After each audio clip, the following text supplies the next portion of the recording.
We're here on the Monterey Peninsula of California, surrounded by some of the world's rarest cars. What once started as a side stage event to local races now has transformed into the gathering of concepts of the future and timeless classics. Car enthusiasts flock from around the world to get the once-in-a-lifetime chance to see their dream car, to visit Laguna Seca and see the corkscrew, to visit 17 Mile Drive and look at these views, and at the end of it all, visit the mecca that is the Pebble Beach Concours de Elegance.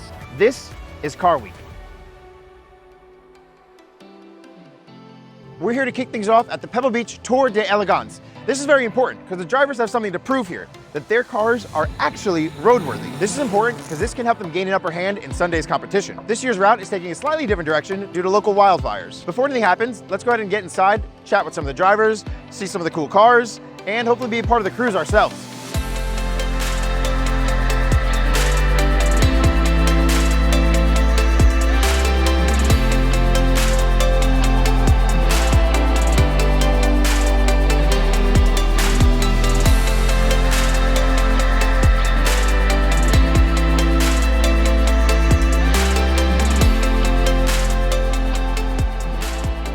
Driver Alessandro is going to make it even better handling than some of the modern Ferraris actually. So I worked for Pininfarina for 12 years in Italy. You know what's great about being a coach builder, Carrozzeria, is you can do limited production car, and it's something you can talk to the client directly and do what they want. Came back to Japan 20 years ago and started my company. We're doing same thing here as all the Italian carrozzeria used to do. This is a Code 89, and we're going to build the 8 car of this. This is based on our own aluminum chassis, mid-engine, and we can actually take any V12 from the world and mount this in the mid-engine and the manual transmission. This one doesn't have 1,000 horsepower, but it's going to have maybe like 600, 650, depending on what you want. This is the first prototype.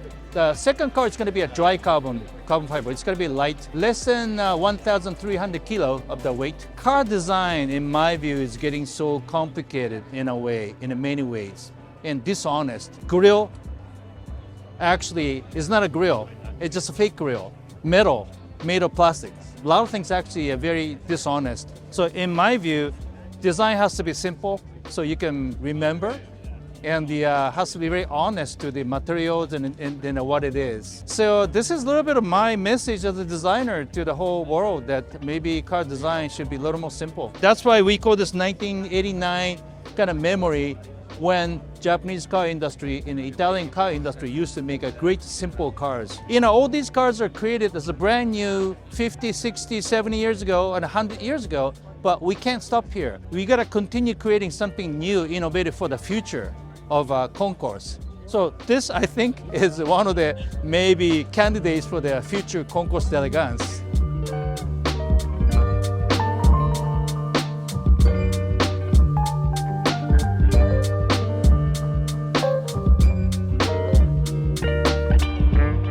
The faster you go, the better they drive. Today I'm on the tour with a 1972 Ferrari 365 GTB4, commonly known as a Daytona. I've owned the car for 27 years.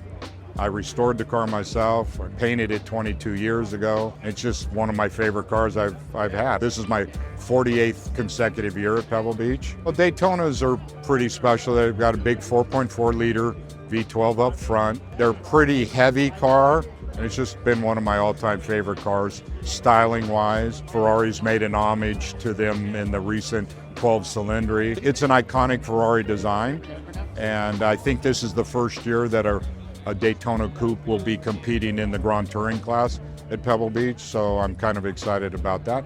Plus, it's the 75th anniversary of Pebble Beach. Doesn't get any better than that. It won the Ferrari Classic Quail in 2022. It won Best of Show at the Ferrari Club of America meet in Pasadena, California in 24. I haven't taken it out much since I finished it. This is obviously the pinnacle of concours, so I'm happy to have it here.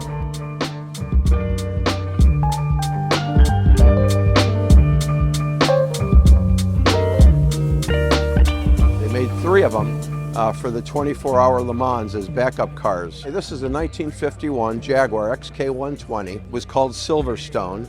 Works lightweight, LT3. This one became a car that ended up in the United States Charles Hornberg Jr. Bought it. He was the West Coast distributor of Jaguar. The first driver was Phil Hill.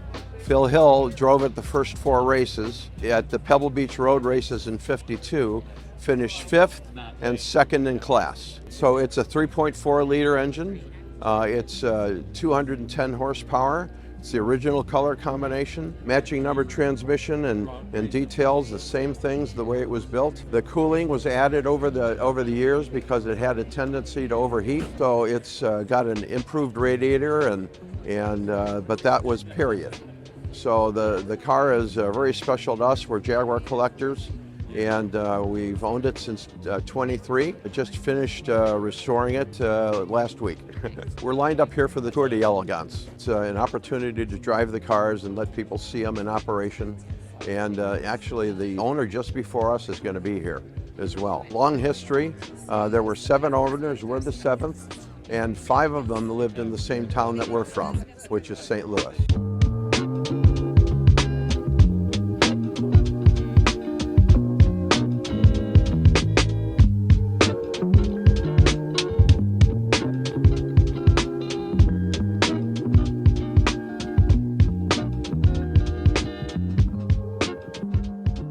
Most expensive car in 1927, and interestingly, the fastest car made in 1927. This is a 1927 Hispano-Suiza H6C.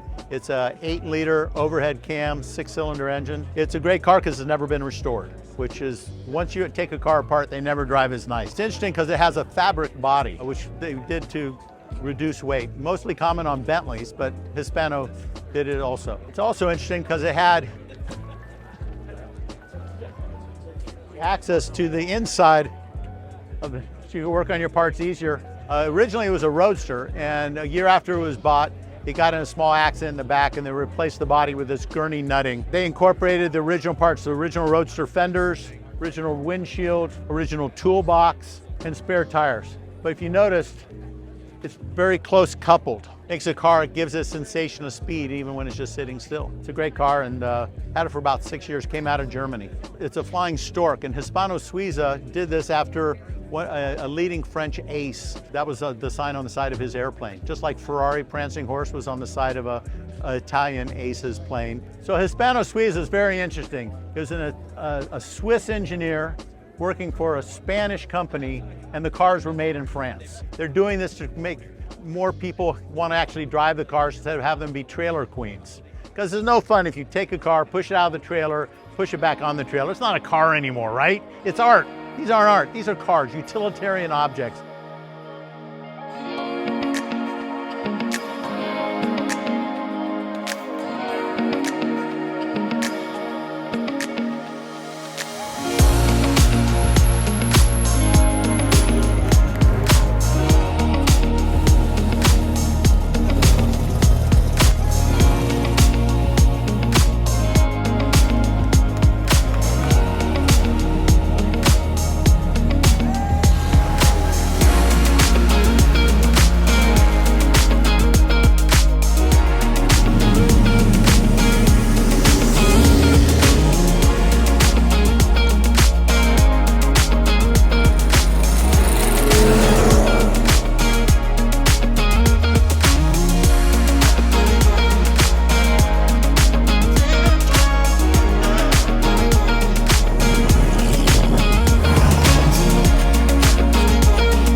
Aside from Pebble Beach, aside from the Quail, there's so many different auctions that go on at Car Week. We're here at the Broad Arrow Auctions by Haggerty, where some crazy cars are going across the block, such as a Hennessy Venom, where you're gonna see a Ferrari Enzo that's gonna go across. I don't even wanna know what that's gonna cost somebody, but it's gonna be cool. We're gonna check it all out today. Let's head inside.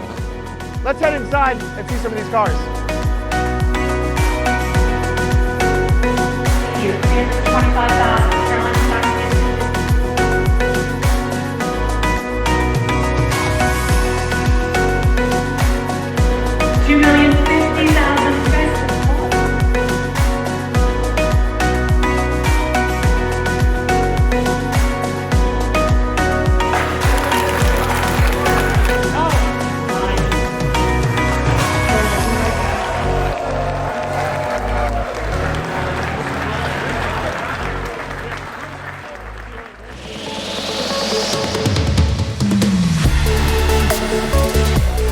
Okay, so we've made it to the Quail, where some of the most exclusive vehicles are unveiled, and where the parking lot is a car show in and of itself. Let's not waste any more time. Let's get inside. Let's get to the action.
We're here today at Gooding's Christie's, where last night a Shelby Daytona sold for over $42 million.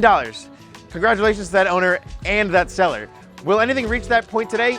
I don't know, but we're gonna find out.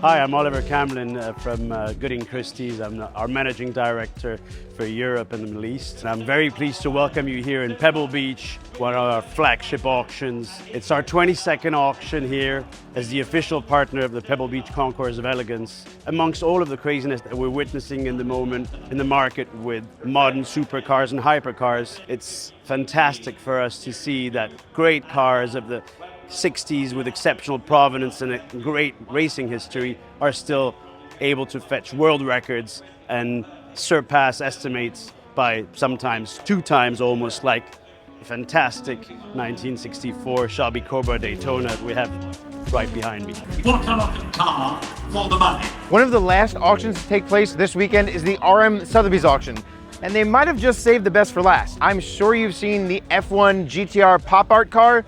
Well, it's about to go up for sale and estimated to sell for above $30 million. You don't want to miss this. That and all these other vehicles that you see behind me as well are up for sale tonight.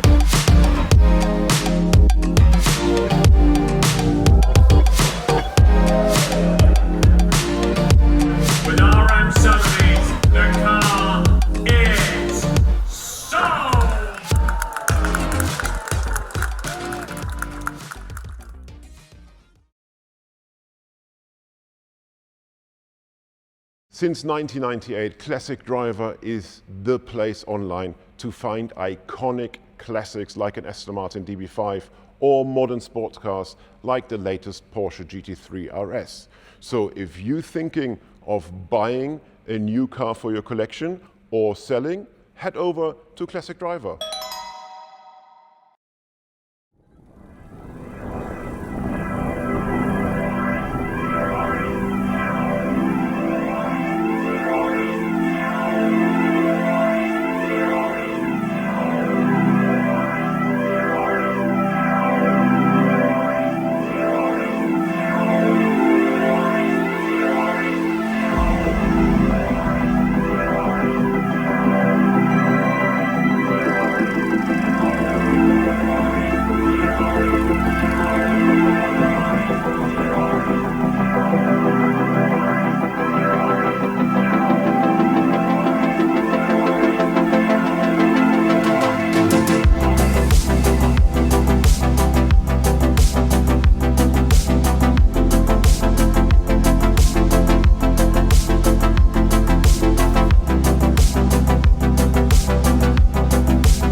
Rear quarter panels come sweeping up over the car unlike anything I've ever seen. So we got 1953, 54, and 1955 all represented here.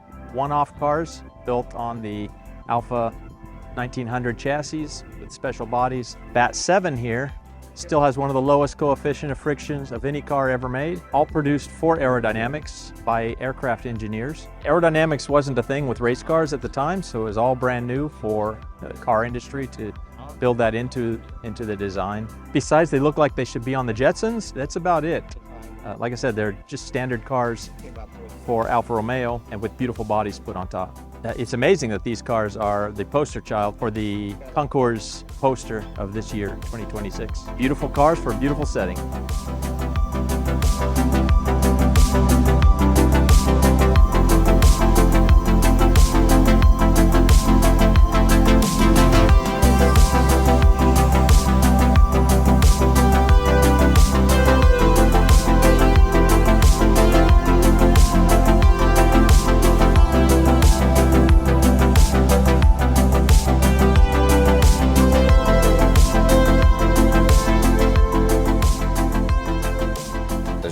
Left at this point, and I believe this is the only one that turns wheels on the track. Hi, I'm Tim Barber, and I'm standing here with a 1986 Toyota Celica GTO car. It was built by Dan Gurney in his AAR shop back in the day. They were multi-time champions in the Camel GT series that ran with IMSA, and it's pretty cool to see all these like-era cars out here this weekend. All these are Japanese marks here on the grass. It's basically a Formula car with fenders on it. It's two-frame, transaxle in the back. It is front engine still, but it's got a lot of aero on it, tubular front control arms that are aeroed out. Obviously, it was a successful car back in the day, winning the championship. This is Chris Cord's car. They did run sprint and enduro racing, but Chris Cord drove this car. Other named drivers like Willie T. Ribbs also drove Celicas.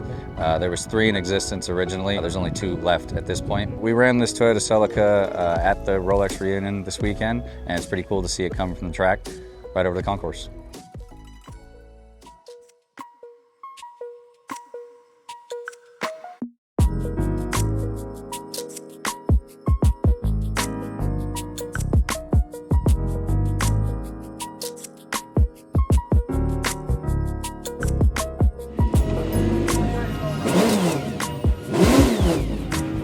It's a 1958 250 Testarossa competition. They built one special prototype with a 254 cam engine. After The first race, which was a factory entry, they decided to bring it back to the factory and was requested by Johnny von Neumann to build a special Super Testarossa to compete with the larger engine cars. They took this 335 engine that went into a single-seater Grand Prix car and brought it back into this car. The engine has 3 separate lives, but ultimately it was installed in this car. So now you have a 4.1 liter 4-cam 250 Testarossa. So it's the only 4-cam 4-liter Testarossa. It was restored at the factory for 3 years and just now getting it back and looking forward to see how it does here at Pebble Beach. I've owned it for 21 years, raced it for quite a bit, and decided to take it back to its original configuration and then probably go back to driving it again when I'm finished. It's very exciting, a little bit stressful because all the little details have to be right, but Ferrari restored it for 3 years, so we had plenty of time to try to get it right. It's always an honor to be invited to this show. It's the premier show. Usually I'll feel a little bit better once the judging's over, so I'll relax a little bit, but I'm more of a racer, so as soon as I finish with this, it'll go back to a race car again. It'll be a show car for a very short period. It is the most amazing sound, a Ferrari engine. If I forget to put my earplugs in underneath my helmet when I take it on the track, I can't race it. You have to pull back in because it's just too high pitched of a sound, and you have to pull back in and put your earplugs in.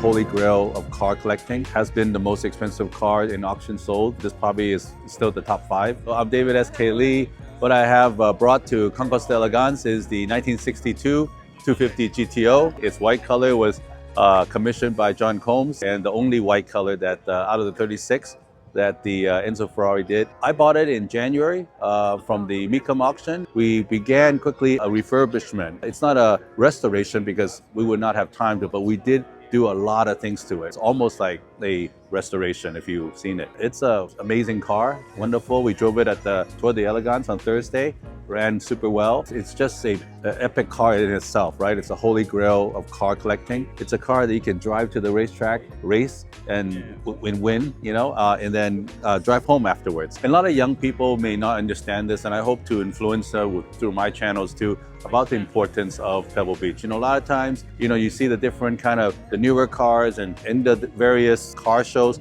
I mean, this car event is the most prestigious in the world. This is 75 years this year that's been doing this for a long time, putting on this culture, putting on this love of and passion for car collecting and driving.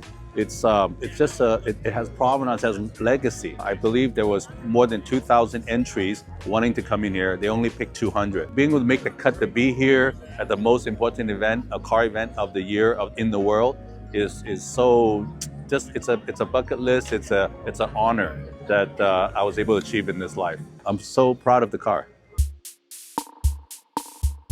Now that all the cars are in, everyone's parked up, the judges are going to do their final rounds, then the cars will be awarded top 25 and then a best in show. But before any of that happens, let's get out onto the lawn. People are already celebrating. Let's get out onto the lawn and show you guys everything that we have here at the Pebble Beach Concours d'Elegance.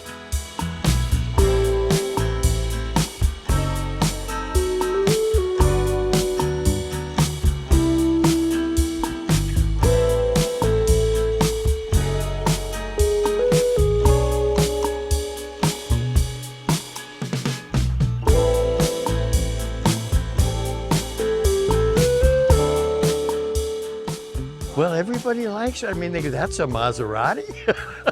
So we like that. It's a 3500 Vignale Spider, the first of 3 prototypes, 236 of them built total.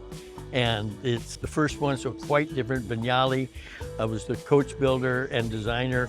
You can see the hood bubble. It mimics the dash. It's got ventilated seats, original interior in the car on a 59. We painted it and just maintained it mechanically. We've taken it to some of the biggest shows in the world, Villa d'Este and Hampton Court and Chantilly. It does quite well. Everybody loves it because it's so different. Different tail lights, different headlight surrounds, and it's just a unique car, you know? And it's just a pleasure to drive. Look at this. This is a 57. This is original. The door panels, this is ventilated seats all the way through to the other side, and a back seat. It's pretty special. And the crowd, that's why we like to show it. And people go, I've never seen that car before.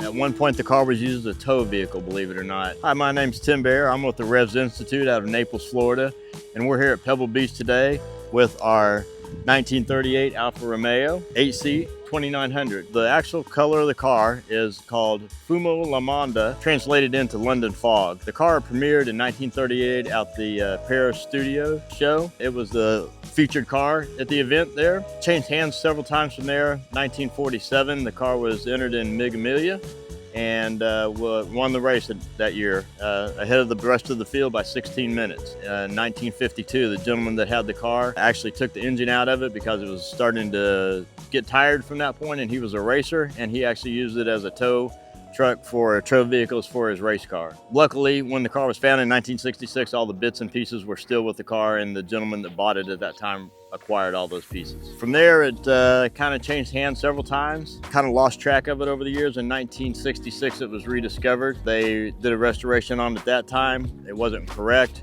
We acquired the car in 2000 and did a 6-year restoration on the car. Quite a lengthy restoration, for sure. It appeared here in 2006 for its debut after its restoration. This is the first time it's been back since then. You know, it's fun for us. We have 120 cars in our collection, but this is really a special car. Glad to have it out here again this year for the second time. And you know, it's fun to have the cars out and see them drive and do what they were meant to do. So it's good to have them out and exercise them. The car was built as a dual-purpose car. In this, that you see it now is actually the touring form. When it's in race form, the spats come off, the wheel covers come off, and it's have wire wheels on it, and it's a much different car. It still drives very well. It's a very well-mannered car to drive, but you can also tell that the car doesn't want to sit, it wants to go. So it's fun to drive.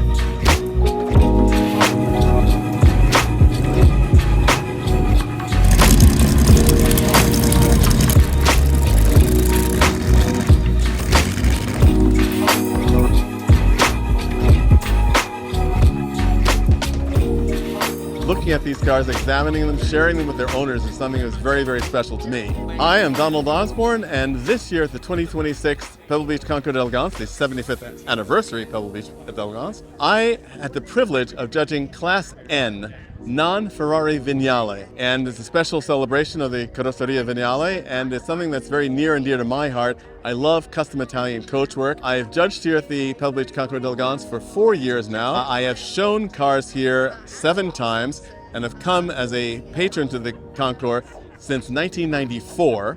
And so I've been here at Pebble Beach for a lot, and people often ask me, why do you come to Pebble Beach so often? I work as an appraiser and consultant, and so it's my international trade show. It's also a place where I see friends that I only see from around the world once a year. But most importantly, it's a place where every year I see a car that either I've never seen before in my life, or I've only ever seen in a small black and white photo.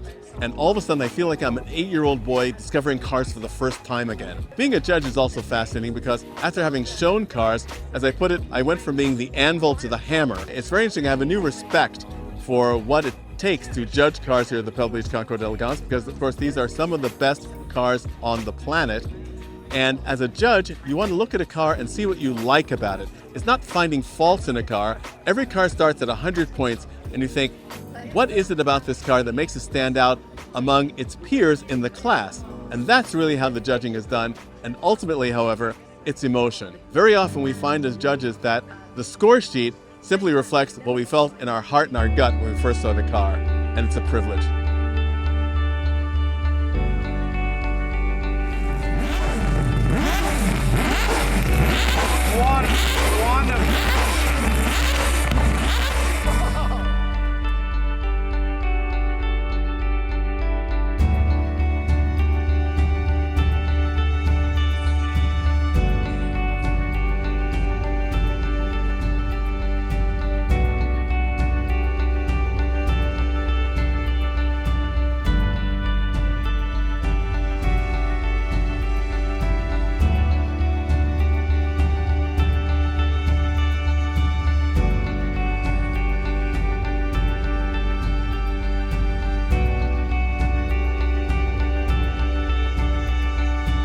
The 75th Pebble Beach Concours d'Elegance Best of Show winner is the 1935 Duesenberg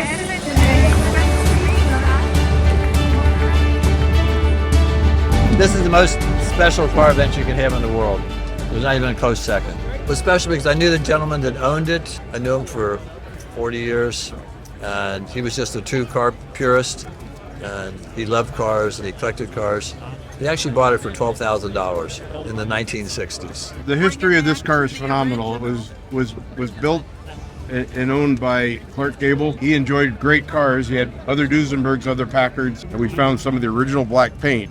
And Harry says, well, if you found black paint, that car's got to be black. And there was a section that the body attaches to the firewall. In that area, there was a piece of canvas to keep the metals from rubbing and squeaking. We removed that canvas, we were able to find no one had ever touched the original paint, and that's what we copied. What I found out most recently is the second owner lived right here on the point at Pebble Beach, and that man owned it for almost 12 years. So this car's come back home today. The older trophy I had from 19 years ago was a lot heavier, so I think they felt sorry for him. This trophy was a whole lot lighter, but the other trophy had to weigh every bit of 30 pounds. So when I held it up, I'm thinking, just don't let it drop. People don't realize about Duesenberg is Duesenberg's really a performance car. This car has got over 400 horsepower. It's dual carbureted, supercharged. The gentleman built this by hand with primitive tools, and the car lasted for 24 hours. So this is the same engine, basically, and it's got dual carbureted, supercharged, and it's just a special performance car.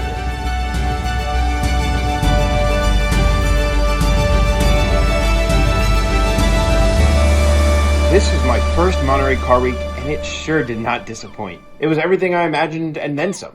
I can't wait to come back next year and experience this all again.